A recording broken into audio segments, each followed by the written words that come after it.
அரசர் ஆளும் இந்த புண்ணிய பூமி இந்த அகிலத்தின் மற்ற பகுதிகளை விட மகத்துவம் வாய்ந்ததாகும். இங்கு வாழும் பிரஜைகள் ஒரு உண்மையை அறிவதில்லை. இவர்கள் அனைவரும் ஒரு ராஜ்யத்தின் பிரஜைகளாவர்.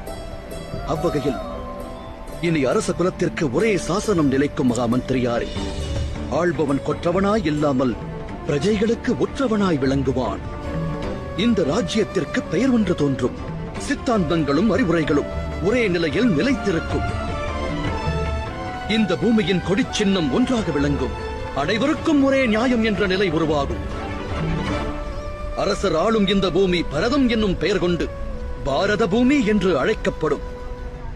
அதன் முதற்கட்டமாக இன்று முதல் இது பாரத ராஜ்யம் என்னும் பெயர் பெறுகிறது.